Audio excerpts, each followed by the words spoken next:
One in five suffer. Erase the stigma. Brain difference is not a crime. Mental health isn't just your problem. It's our problem. And now, Mental Health Mondays with Marla and Dave. Welcome to Mental Health Mondays with Marla and Dave. I'm Dave, by the way. I'm Marla. I'm a little bit shell-shocked at your hard S. What was that? Like, Jesus!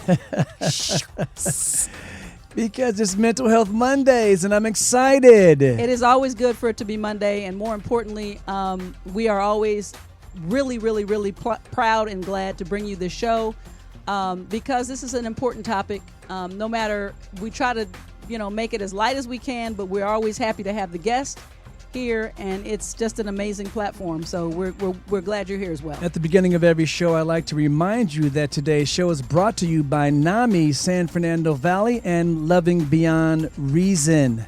We have a great guest in studio with us today. His name is Jim Randall. Yay! Wait, we get... There you go. Jim is on the California State Board. He is the NAMI training coordinator for the LAPD, and he's also responsible for the great e-blast we who are members of NAMI receive in our emails. He keeps us informed with everything going on with NAMI San Fernando Valley.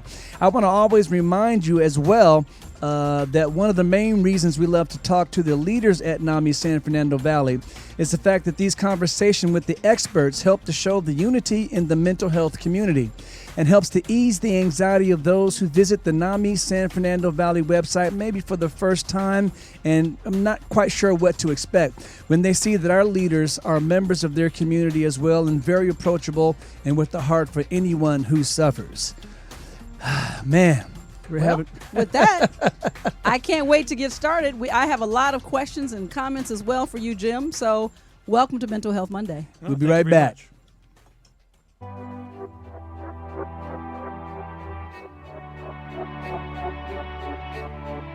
Help someone who is struggling by supporting the National Alliance on Mental Illness and be a part of the NAMI effect. Hope starts with you.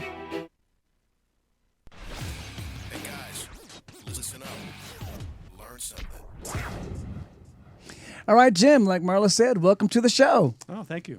I'm glad to be here. We're glad to have you as well. I have to just make a comment. Along with bringing information, I'm always glad, and we have not had a chance to meet personally, but let's not ever mistake the fact that mental health is a tough situation. It's a tough conversation, and it's a tough reality that in a lot of cases can make someone feel absolutely, as we were in that boat at one point dealing with children who have brain differences, hopeless.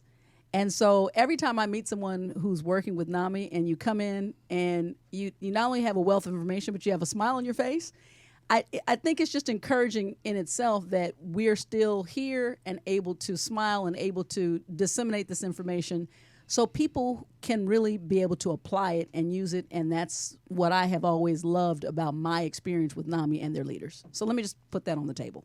Go ahead. Well, before we get into your membership of the California State Board or you training the Los Angeles Police Department from a NAMI perspective, take us all the way back, and how did you first find out about NAMI? It was many years ago. Let me just tell you briefly my story. My brother is 12 years older than me. My sister is 10 years older than me. And like many people with schizophrenia, they got it around the age of 20 when I was a kid. And so my family dealt with that like all through my teenage years. Is that your brother and your sister? Right, both of them. Wow. And they were very ill. I think unusually ill because I've read that like psychosis usually is very episodic. A person might have it like once a day or once a week. Sometimes even once a year. With my brother and sister, they seemed like psychotic almost all the time. And growing up, it was just brutal. My sister would, threaten to kill me, to cut my throat, and I would have to barricade my door at night. Wow. And it was... How old were you? Like maybe from 10 to 18. Got it. And so it was, for me growing up, it was very difficult. The police were at our house constantly. Right. And back then, the laws were a little bit more stringently interpreted. Like they had to see the threats like themselves right then. So they couldn't hear what the family said. Oh, wait, like an hour ago they did Right, this. right. No, Testimony meant nothing. testimony didn't mean anything. Now it's changed, thank God.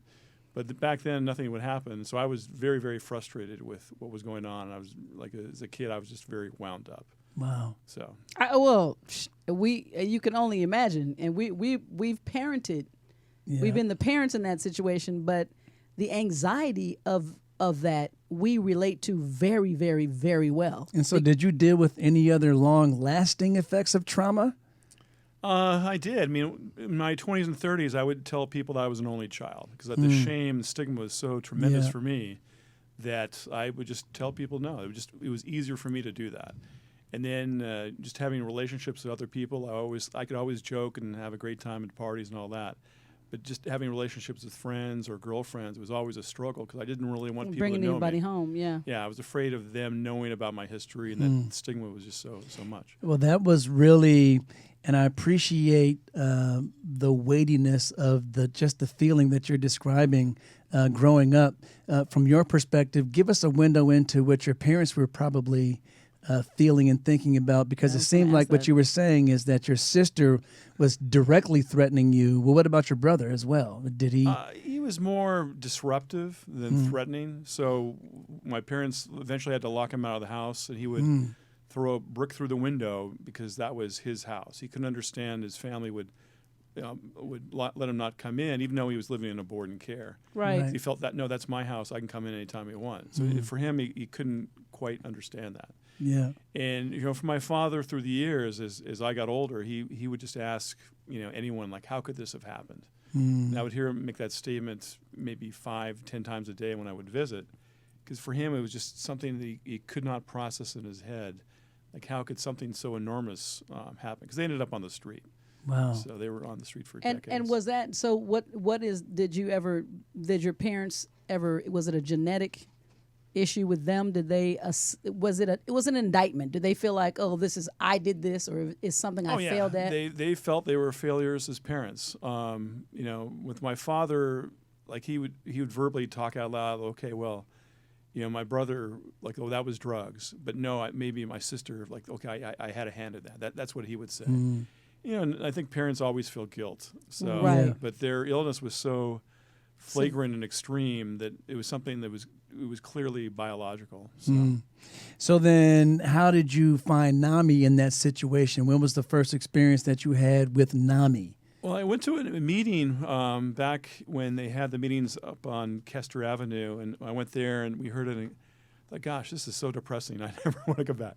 So both me and my mother said, okay, we're not coming back. And then Was that a family-to-family class? Or? no, it was a support group Yeah, meeting. but that was Okay. probably before those programs. Yeah, it was before that. And then I was living in New Mexico, and I started to volunteer for the Albuquerque affiliate.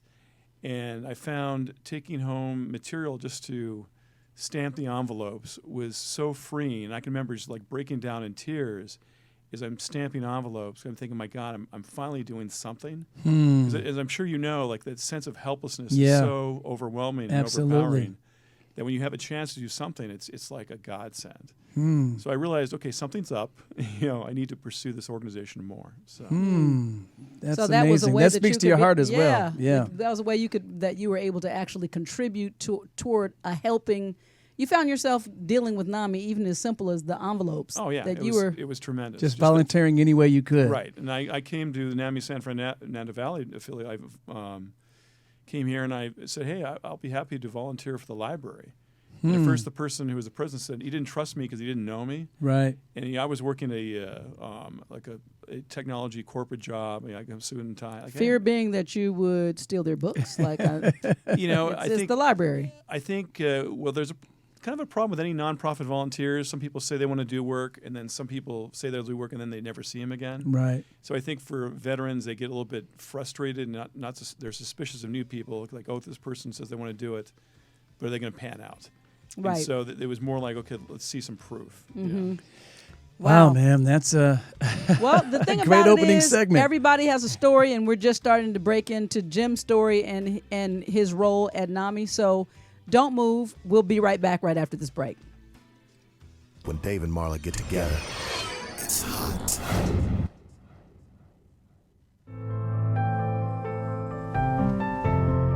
okay to think you're in a toxic relationship with the world right now. It's okay to feel like your world is changing.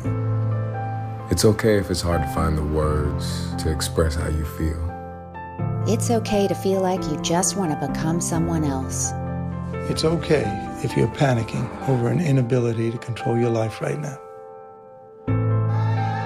It's okay to have trouble maintaining your normal routine while staying home. It's okay if you're feeling more cynical than usual.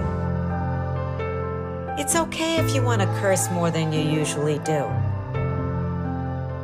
It's okay to wear your favorite tank top several days in a row. It's okay to miss your job. It's okay to just stay quiet. It's okay to be depressed. It's okay to talk to your cats like they understand what you're saying. It's okay not to feel the most fabulous right now. It's okay. It's okay. It's okay. It's okay. It's okay. It's okay. It's okay.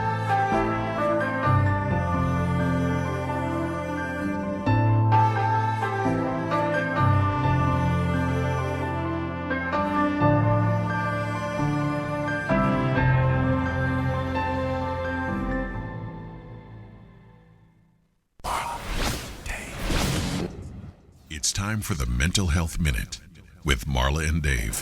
What is an anxiety disorder? Well, it's a chronic condition characterized by an excessive and persistent sense of apprehension, with physical symptoms such as sweating, palpitations, and feelings of stress.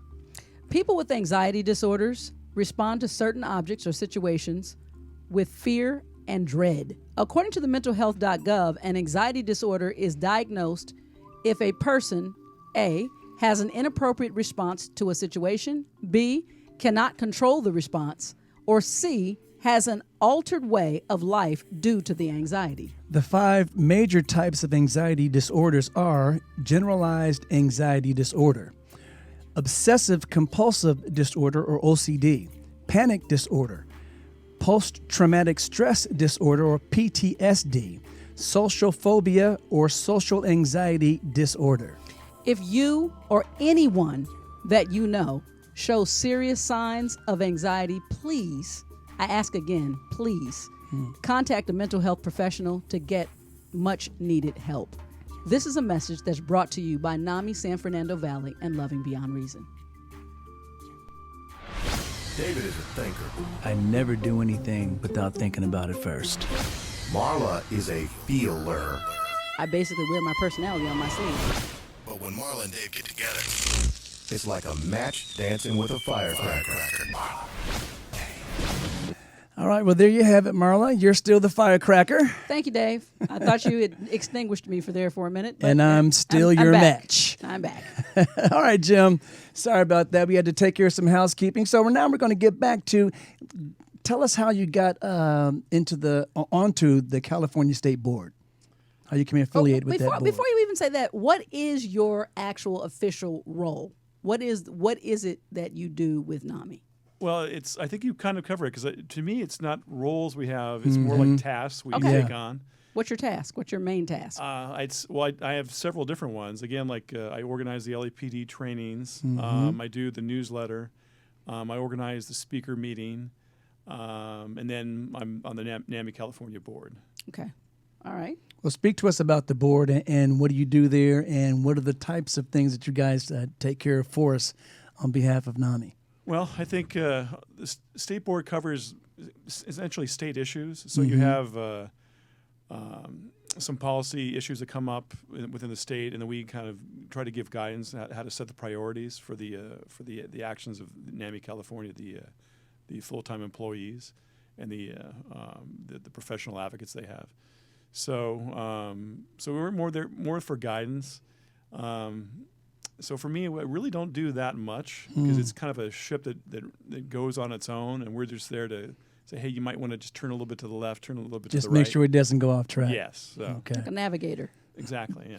All right, so now with all of the issues that I guess we've been having with police officers around the country and our relationship to police officers,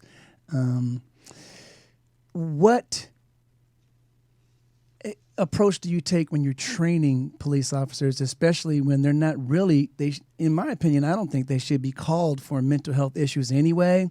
But so what approach do you take to make sure that when they are called, we can stay safe?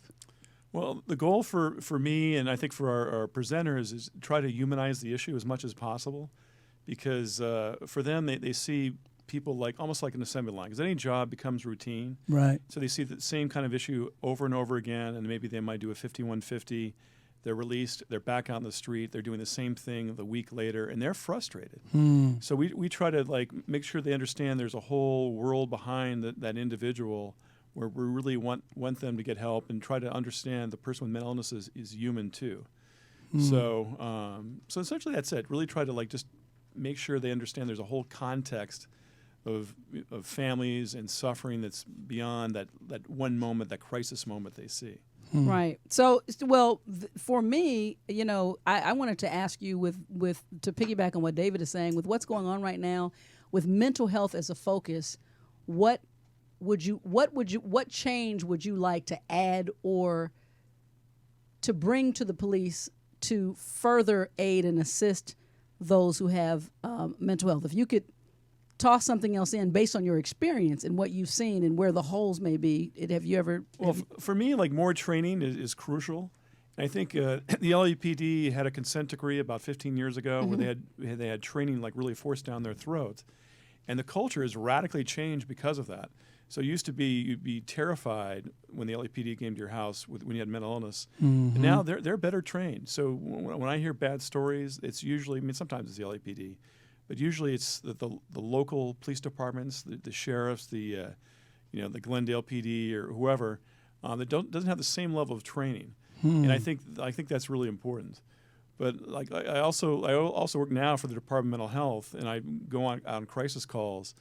And sometimes the police are necessary, and that's something that we sometimes forget. And I think this push to say, okay, no, they shouldn't be there for mental illness calls.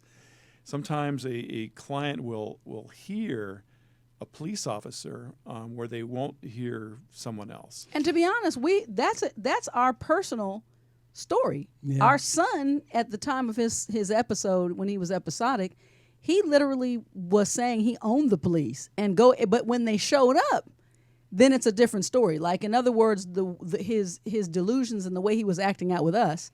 But like you said, because I do have a background for myself in just managing him and being in mental health, it was also training on our part as well as parents to inform them. We needed the police, but to let the police know you are coming to deal with a mental health issue. Our son has an actual diagnosis, but at this point, it was a violent show that was going to be beyond what David and I could manage with de-escalation tactics. They weren't working. Yeah, so it's crucial. So they do go hand in hand. It's crucial what you said, too, is families need to know or need to give as much information to the police department so the police officers know what's happening when they go in.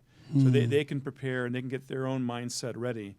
Because for them, a mental health call is scary, because they know that's very often when police officers die.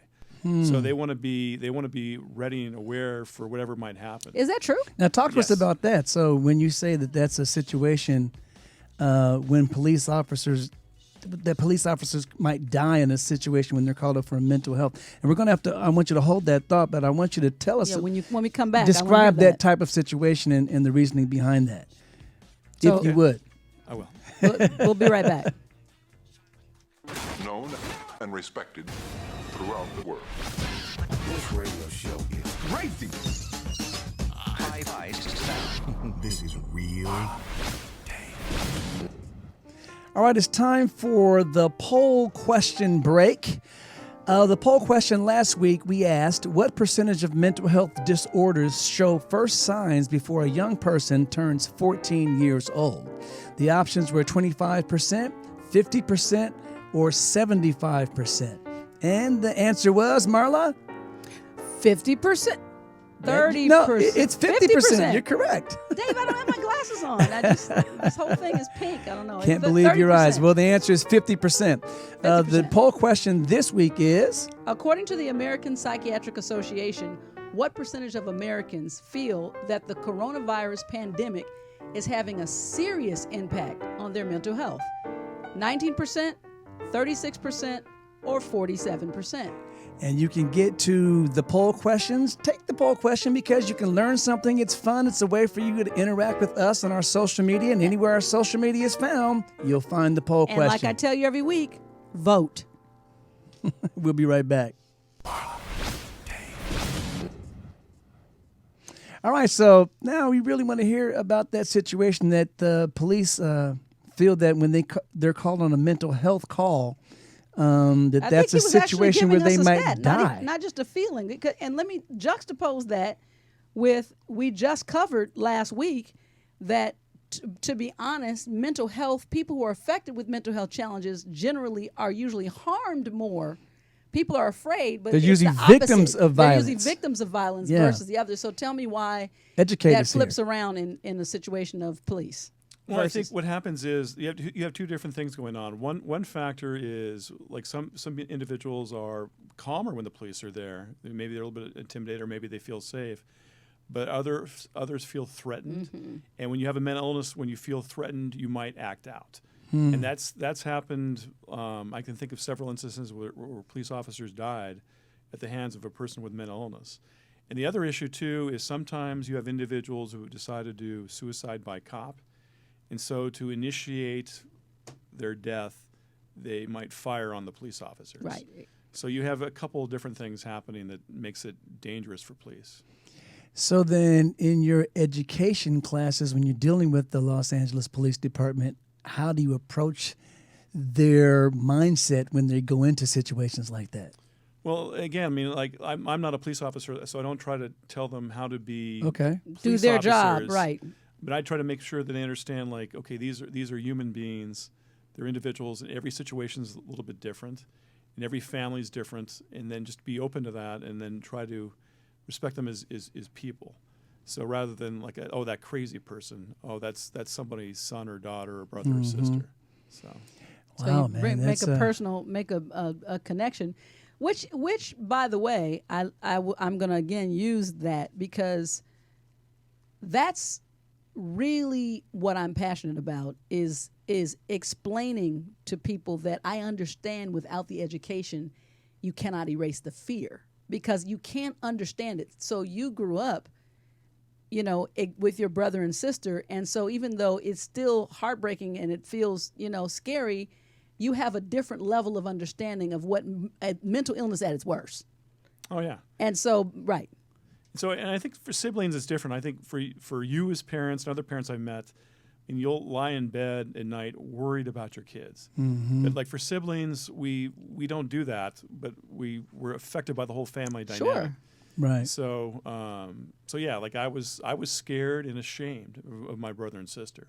And that's how I grew up. So. Right. And that is what I'm hoping to be able to impart on this earth more than anything else. I think that in this unfortunate situation that I'm really big on trying to get people to understand, at least in the way of schizophrenia and schizoaffective disorder, the more education, the easier it's becoming to not be so afraid and to be able to engage safely to some degree, because there's a lot of de-escalating things we can do even in conversation.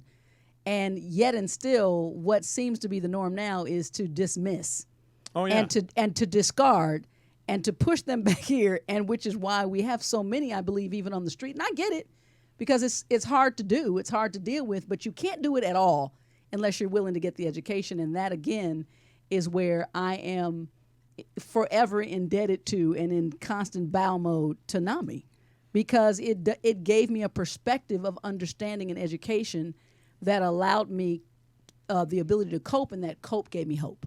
Right, and I say this over and over again. There's research out there that when you take a psychoeducation course like Family to Family, the outcomes improve for yourself as a family member. Your stress level goes down. But the outcomes also improve for the individual, the family member, because we're the emotional environment that person's in. Right. So the more we know, the better off that individual is. So the outcomes are better. So it's like educating the support group that's around the affected individual. So you mentioned earlier on that stuffing the envelopes gave you a sense of purpose with the problem that you were dealing with.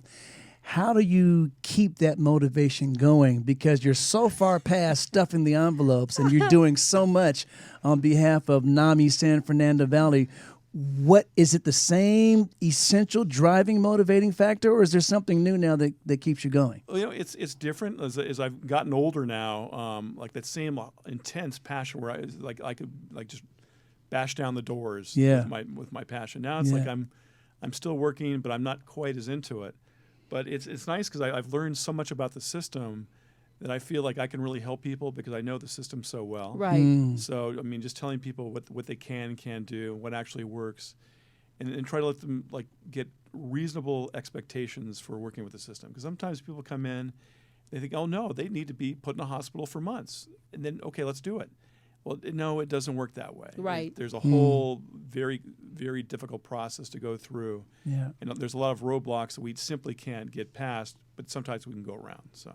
Well, yeah, that's funny. I chuckled because I can tell. I laughed only because I mentioned to Jim earlier that we've been married 32 years, and he literally just snatched a thought out of my head. And this is why you don't meet anybody in second grade, because you don't ever have your own real life. It's not right. Sorry about that, honey. Anyway, but because what I was going to ask you is, I would love to know because NAMI is a volunteer organization, and you have been plugged in and dedicated for so long, what do you think is the key to longevity with keeping volunteers? What keeps you engaged?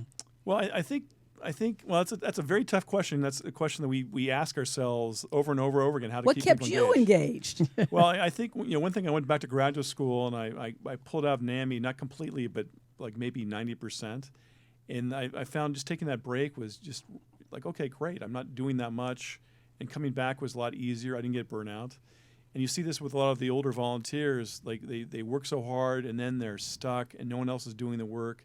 And they feel like they can't get out and they want to get out really bad and then they burn out. So I had to get out, and then I came back at a level like a little bit more controlled. So there was a break. You took a break, and then you came back. And I came back.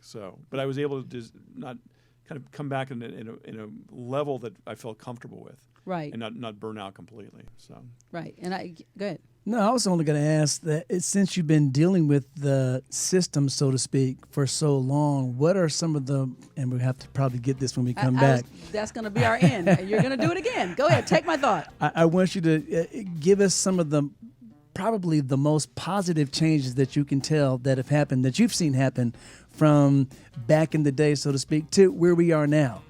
And especially with the help that you can help people navigate the so-called system when you're dealing with mental health issues. And we'll hold that thought and we'll be right back. Bad. What are you doing? Worthless. Don't trust them. They'll hurt you. You're worthless. It's pointless.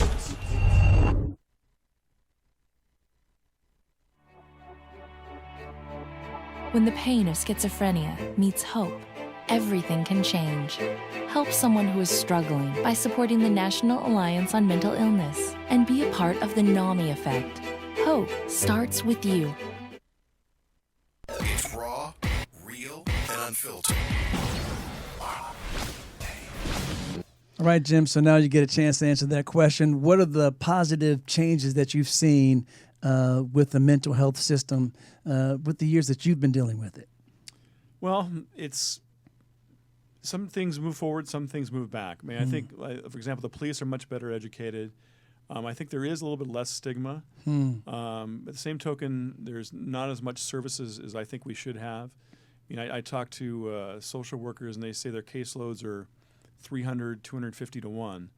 They'll say, like, I used to know, like, the name of my client's dog, and now, like, they barely know them because they really don't know them. That they never had a chance to get to know them. Right. So it's some things have improved and some things haven't. So we're still working, and we're still fighting. We're still educating, and more importantly, I have to always remind everybody that we have to continue to still love, because, but by the grace of God, there go I.